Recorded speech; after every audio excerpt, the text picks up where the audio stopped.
Yo, what is going on, everyone? Welcome back to another edition of the Dak Cohen podcast. I am your host, Dak Cohen, and today I have my cousin here all the way from Idaho. His name is Jack. Howdy. So, Jack, I have a couple questions for you that I recently came up with, and that I guess some people can better understand you about what you do. Okay. So, my first question is, what kind of job do you have, and how has it evolved over time? Um, so I'm a software engineer. Um, you mean how the industry evolved or how my pursuit of it evolved? Pursuit of it. So, for one, my goals have changed. When I was first getting into the industry, I set a goal of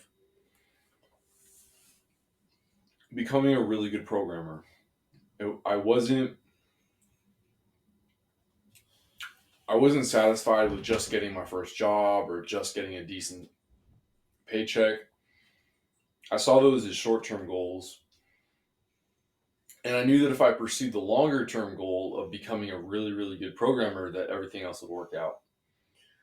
So the position I started in was one which I was I was very technically or technologically literate. I was good with computers. I was good with operating systems. You know, just generally tech savvy, but I wasn't a great programmer per se. It definitely You definitely need a different muscle in your brain to be able to analyze essentially a programming language, which is like a set of instructions for an algorithm. And at a higher level, it's a um, well, getting off track here a little bit, but essentially, I I hit that point. I hit the point of being a good programmer, someone who can work independently, someone who isn't reliant upon help on the internet. And once I did that, my goals in my career they went to the wayside a little bit. I focused on other aspects of my life, health, traveling, relationships. Um, but if there is still a drive in me to go forward, it would be developing my own business and developing my own products, really products that I would also own, that I would also have underneath my business. Okay. Alrighty. Okay. My second question, kind of going along with your traveling that you've done. Oh, Um, Out of all the places you have traveled, what has to be the best country you've been to all time? my favorite country that I've ever been to. Yes. Um, well, there's a lot of recency bias in this, but I just went to Portugal and loved it. Hmm. And But not I the can't. language. Yeah, Portuguese is frustrating to speak, especially if you know Spanish, and it's just different enough. I'm not a great Spanish speaker, so it's not easy for me to transfer over the way some native Spanish speakers might. But I'm honestly going to have to say Portugal. I think if it was next summer, I can't think of many places. Well, yeah, I mean, in terms of a place to live, yeah, probably Portugal. But there's always more adventure out there. Right. Smaller countries, uh, places that are hard to get into and out of.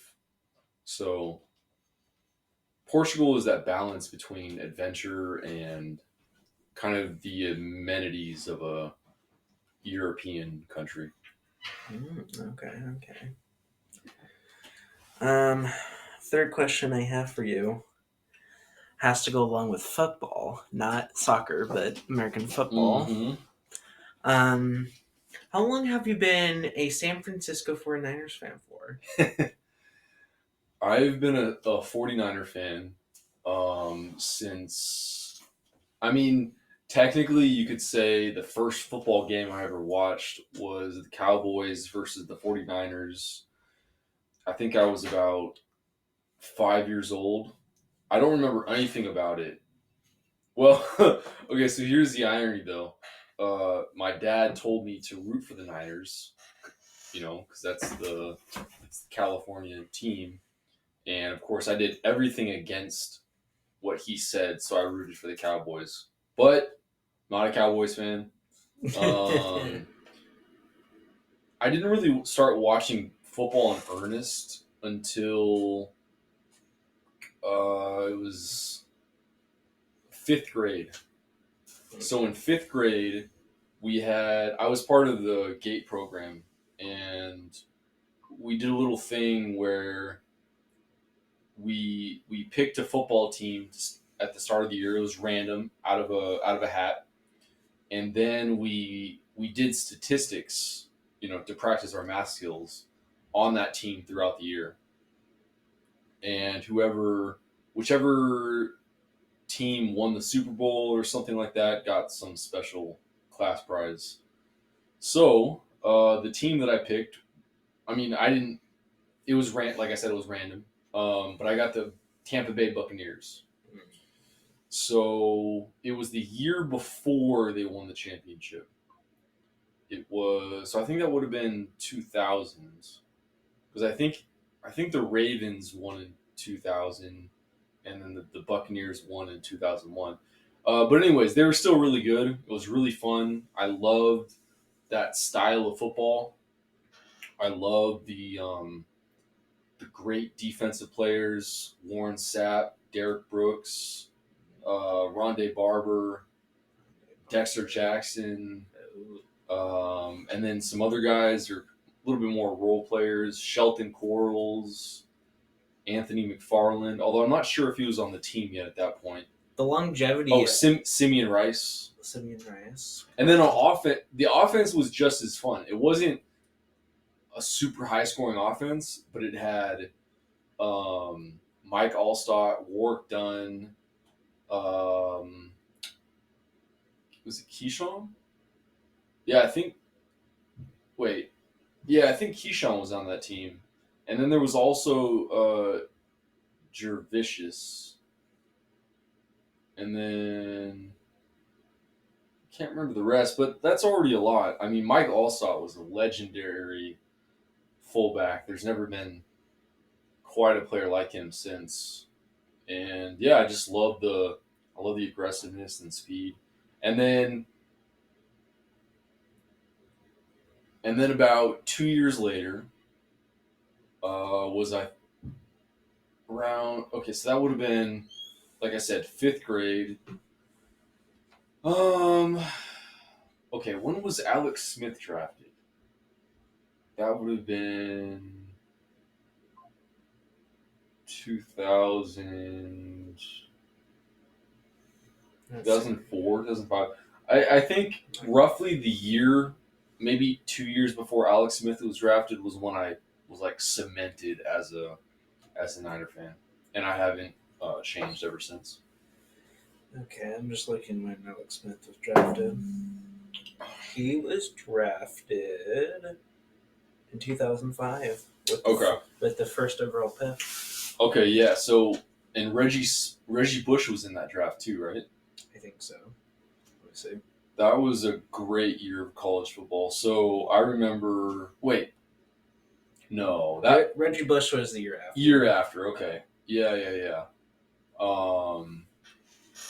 I think that was when I started watching college football too, because I didn't really watch Alex Smith that much, but I watched a ton of Reggie Bush the following year. So checks out. I remember when he got robbed of the Heisman Trophy that he was supposed to win. If you remember that. He won it. You mean they took it away? Yeah. Yeah. I actually barely remember that because I think I had stopped watching college football at that time. There was a point in my life where I just couldn't get enough football, so I would watch it every day of the week, and that's why I watch college football. But kind of as an adult, it's like one day a week is good, and I just don't need to follow every single player in the world. Mm-hmm. So kind of going back to those 49ers days when you were younger. Do you remember watching Jerry Rice at all, or Joe Montana, anybody like that? No, well, no, not Joe Montana at all. Jerry Rice was already on the Raiders by the time I really started watching. I forgot. He was And on I the Raiders. remember a little bit about that. Like I remember those Raiders offenses with Tim Brown, Jerry Rice, Charlie Garner, Rich Gannon. Um, but uh, no, the Niners just were not good. They had. I'm trying to think if they had like a decent year in there because there were a couple where they had Jeff Garcia, T.O., and they still had Steve Mariucci. Mariucci wasn't that great of a coach, but he must have had like one year that was maybe like 8-8, close to the playoffs. Um, the funny thing is that Jeff Garcia, somewhere in there, set the team record for passing yards in the season. It's like 4,300 roughly. And so Brock Purdy this year is on pace to beat him. Oh my goodness, become Brock Purdy, man, he's had an excellent year so far. Yeah, he's something else. A lot of people forget that he was Mr. Irrelevant in the 2000 and I think 22 NFL draft.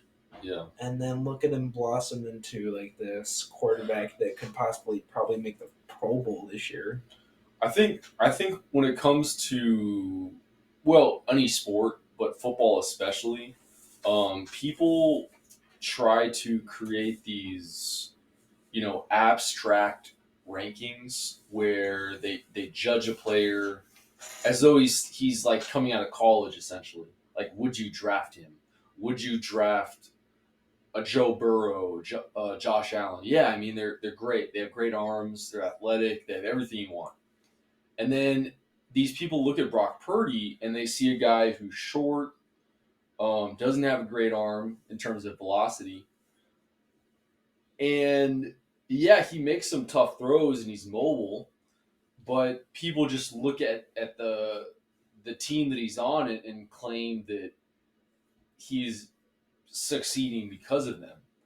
And statistically, you could kind of agree with that. I mean, the Niners have always, with Kyle Shanahan, they've always been a highly efficient passing offense, but it is a dramatically different offense. Um, if you actually watch the games and look at the team stats, because the team is consistently putting up 30 plus points a game. They're currently ranked number 2 in the league in yards per play, and just short of the Dolphins, who have Tyreek Hill and Jalen Waddle, and just a million other playmakers. So their production right now is unreal. Right. And the point I was going to get to about the way people evaluate quarterbacks or most positions is that you really just have to have a couple things that you do really, really well. And then you call the plays that take advantage of those things. So Brock Purdy is great throwing over the middle. He's great on the bootleg. He's great throwing on the run. Um, he's great. Well, he really is great at pushing the ball downfield, but in the intermediate range. And those are the plays that Shanahan calls for him. They don't check down. like some people believe if they don't watch him play. And yeah, they don't throw deep, but it's like you don't have to have a guy who is good at everything. You don't have Tom Brady and run the read option. If you have Tom Brady, you run, a three wide receiver set with option routes. That's Tom Brady's bread and butter. So, anyways, I think he is set up for sustained success in the NFL as long as he um, continues to play within an offense that favors his skill set. And it's not just about the talent surrounding him. If you look at his offensive line, it's crap. Uh, Yeah. yeah, and McCaffrey's a great running back, but they've had production from a number of running backs before him. So I don't think he would be impossible to replace. What about Debo Um, Samuel? Debo is a great player too, but I think the thing that makes Debo special is not necessarily what he does in the stat column, but what he enables Kyle Shanahan to call on the field. Because if your base offense includes Debo, CMC, Ayuk, Kittle, and Juszczyk, I mean, you can line up an I formation two running back. You can line up an empty because CMC and Juszczyk are both pass catchers. You can line up in three wide receiver. You can line up in any number of ways. You can have Debo and CMC in the backfield. You can have CMC motion out and Debo motion into the backfield. And those are the things that confuse the defense and enable the throws for Purdy to make. So it's not just about how good the player is in terms of their speed or catching ability or whatever. It's just that he's flexible and he enables the scheme itself to work. Mm-hmm. So the real star, you could say, that he plays with is the scheme. I think the best player on offense, aside from Trent Williams, would be George Kittle. He would be really hard to replace. One of the best tight ends in the league. In fact, whenever he leaves, they will not replace him. They will hopefully have, a pretty good backup. But anyways, my point is, none of this is going to turn Brock Purdy into a bad quarterback. He is a good quarterback, and he's going to continue to perform at more or less that level because he's tailor made for the system that Kyle Shanahan runs. Okay. And just recently, during the NFL trade deadline, the 49ers got Chase Young for the Washington Commanders. So how does adding Chase Young to an already stacked offense as is kind of defense? Yeah. You said offense. Oh, I said defense. You said offense. Oh, sorry. Anyways, how does that further push the defense for the 49ers to kind of just dominate on the defense and maybe push to get a Super Bowl this year? Well, okay, so the thing about the defensive line is that it's the first line of defense. And that means it gets tested or used on every single play, regardless of whether it's a pass or a run, regardless of the type of pass or run. The defensive line is going to have the first impact, and therefore it's going to most consistently impact plays. If you have a dominant defensive line, you can control the entire game. First of all, you control the entire defensive. You control all of the possessions where you're on defense. But it also goes back to the offense because if you're forcing turnovers and you're forcing quick possessions, you're giving more opportunities for the offense to score. And you're tiring out the opponent's defense.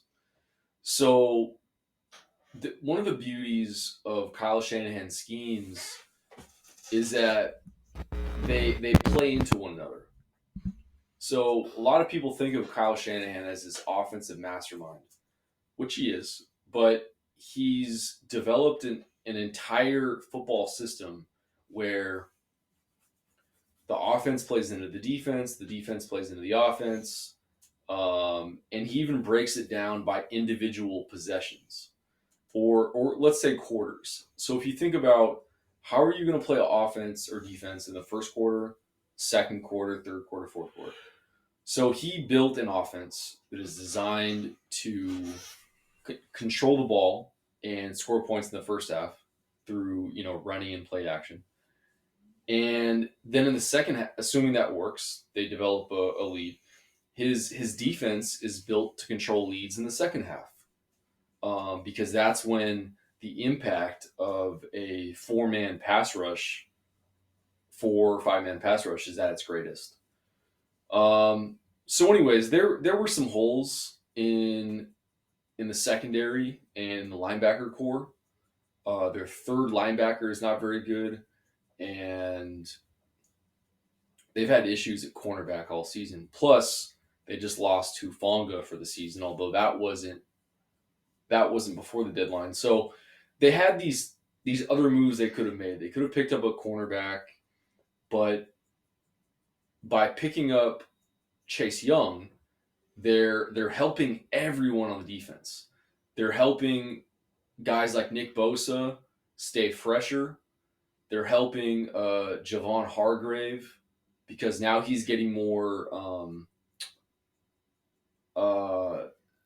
single men blocking him instead of double teams.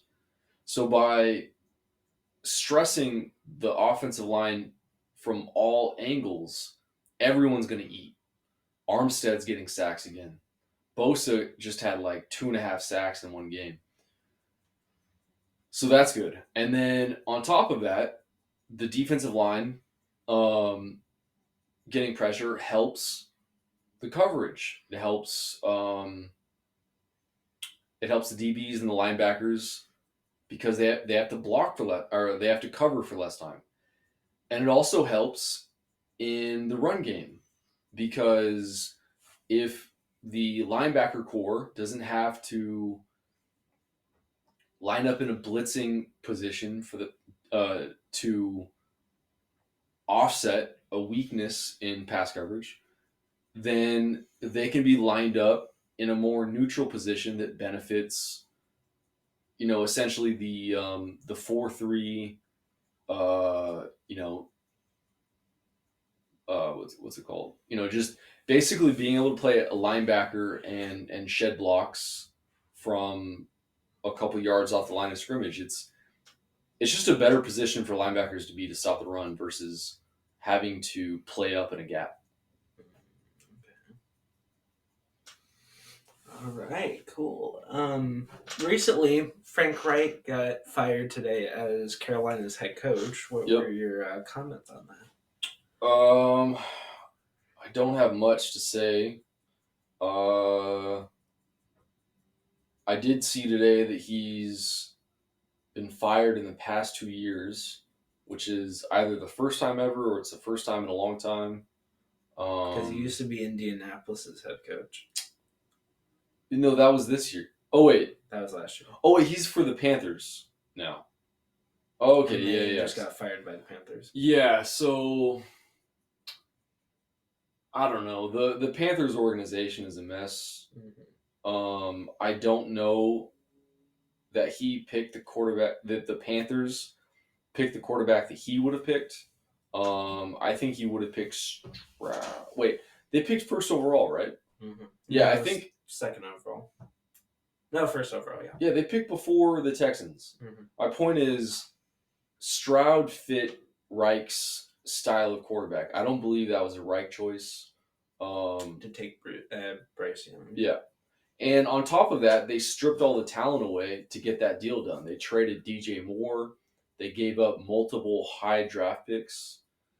So I think the GM or whoever engineered that move is really at fault for a lot of things. I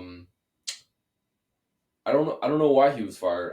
I think he's probably a decent offensive mind, but clearly not exceptional enough to overcome deficits of talent. So he'll find a job. He has head coaching experience. He's coached some very good offenses, and the style of offense he plays is still very trendy. So I'm sure somebody will pick him up.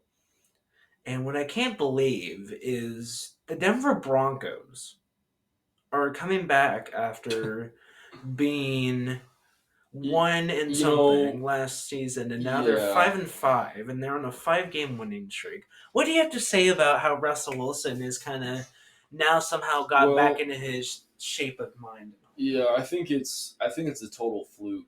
If you look at the numbers, the Broncos are dead last in defense, or are very close to it in most categories. Of course, you said Russell Wilson. So offensively, I don't remember their numbers, but they're also not that great.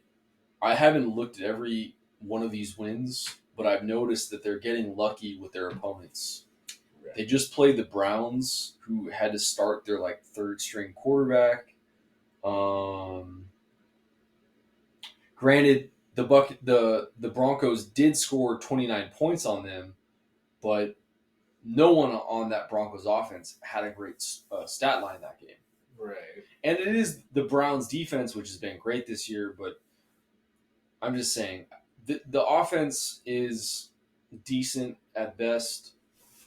The defense is one of the worst in the league. So the Broncos from week 7 to week 12 have won their games. They won very closely past the Green Bay Packers 19-17, then beat the Kansas City Chiefs 24-9. Mm-hmm. Then they had their bye week on week 9. Mm-hmm. Then they went against the Buffalo Bills 24-22. Mm-hmm. The Vikings 20-21, very close game. That was with the backup quarterback though, with the Vikings. Yeah.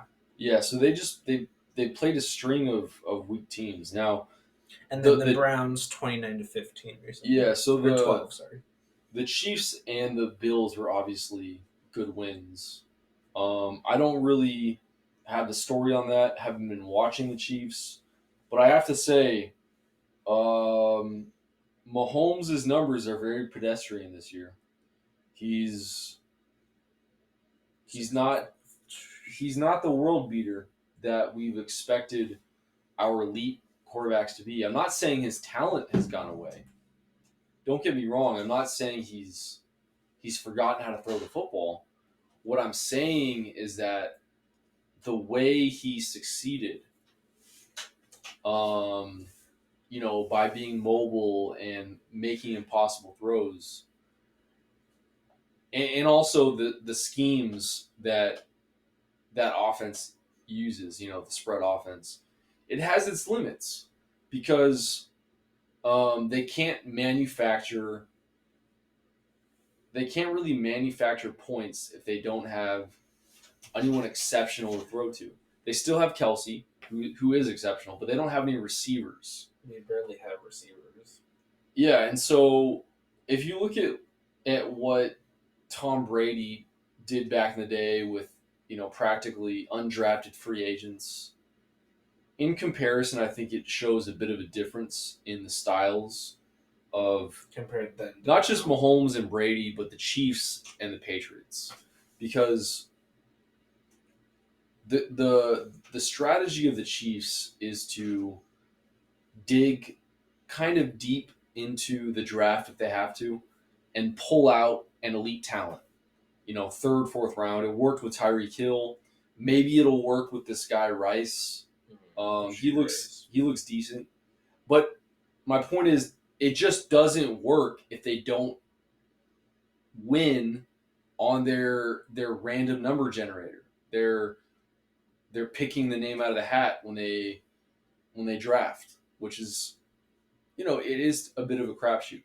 In contrast, the great quarterbacks of old were these organizing principles which you could build around, and almost regardless of who you picked, you were going to have consistent success because the system made the pieces work.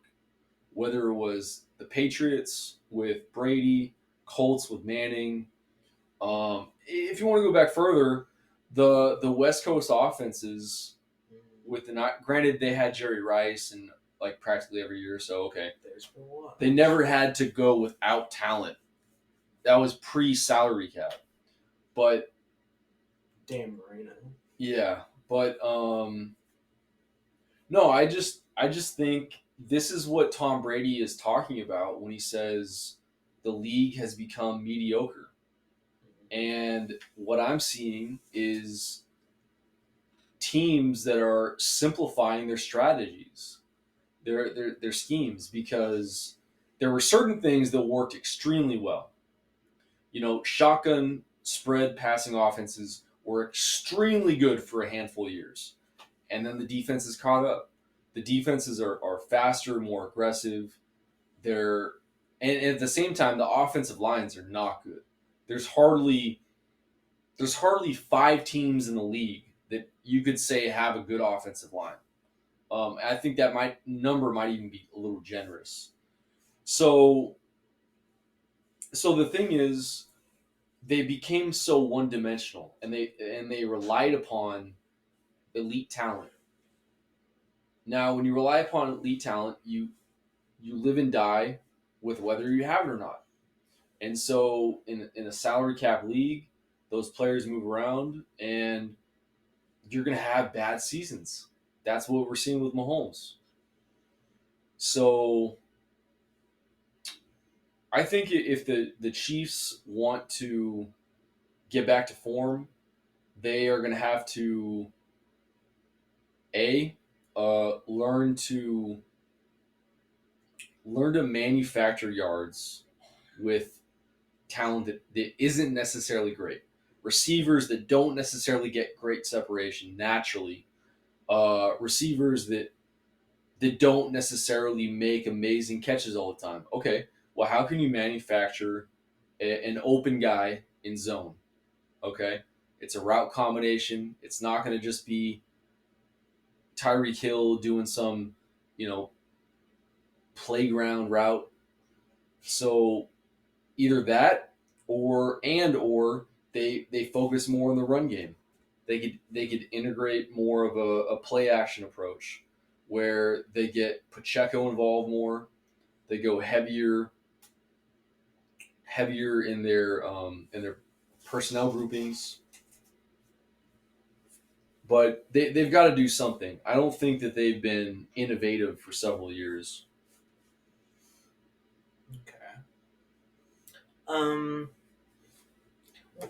So I see that you've been into a bunch of soccer slash football recently, Oh.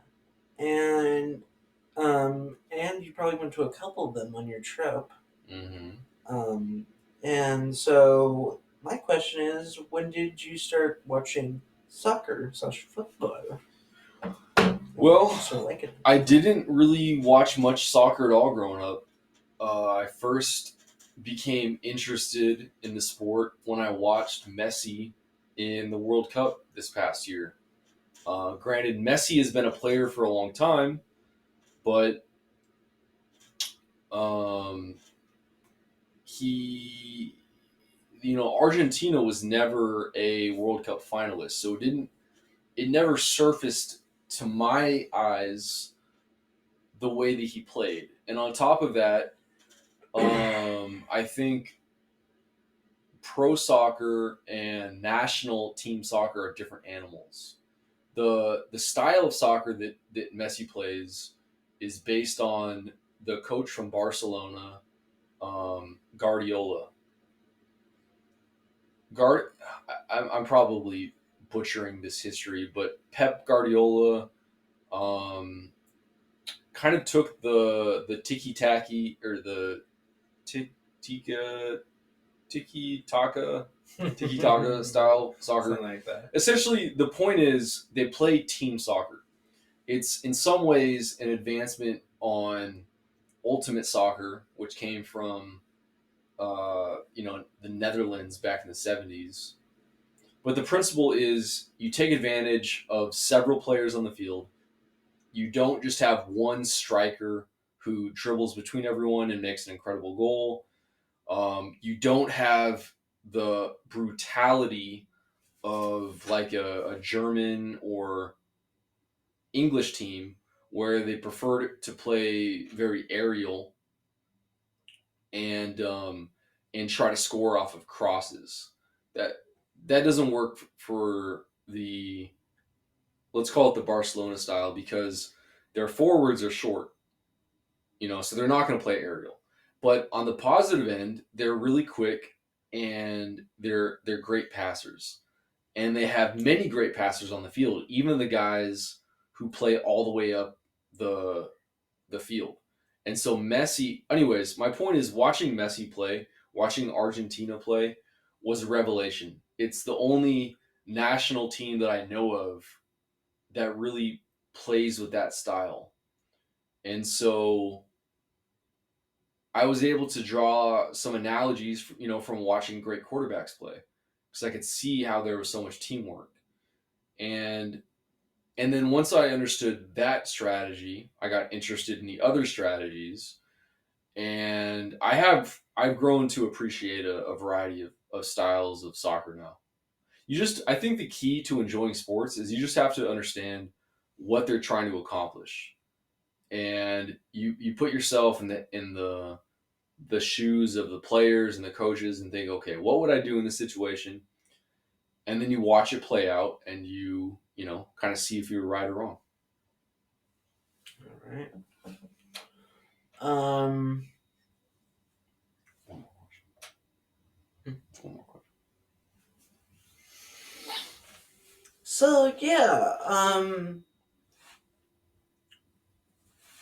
Not a lot of people know, but what makes you what makes you a rock fan? What makes me a rock fan? What makes you a rock fan, and like which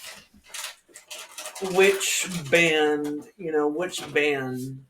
did you start listening to getting into rock?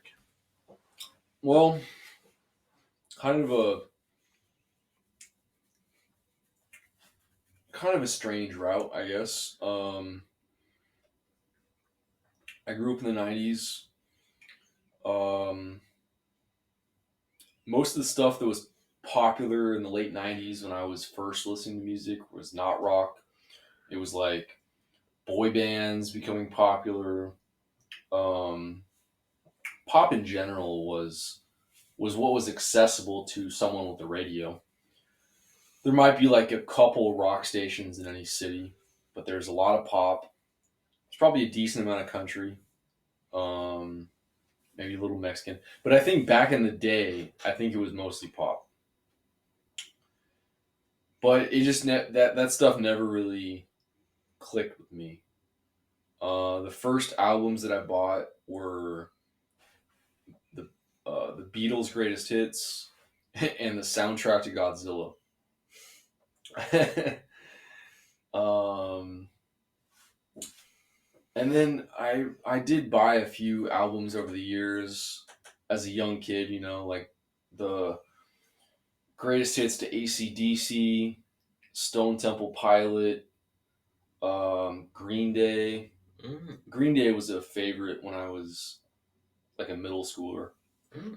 But I think what drove my music consumption more than anything was the fact that I was downloading music through, at that time it was Kazaa. That was what was it, Kazaa? What was the other name?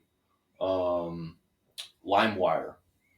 So there were a few years where you would just download these individual songs, and I think I kind of built my preferences based upon people who were aficionados of music. Like they took the time to save this song and then upload it onto the internet.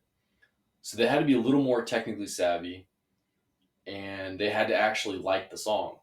So I guess that was a bit of a filter. I mean, and sure, there were a lot of pop songs on Kazaa and all that, but I think it definitely exposed me to some more mature music. Not mature in a dry sense, but like what the young adults at that time listened to. So I was like already looking down on what the kids listen to. I never went through that phase. So after that, my teenage years were defined by the radio for sure. I had a couple favorite stations, and that basically drove the things that I listened to. One was alternative rock. That was the first one. That was my favorite station by far.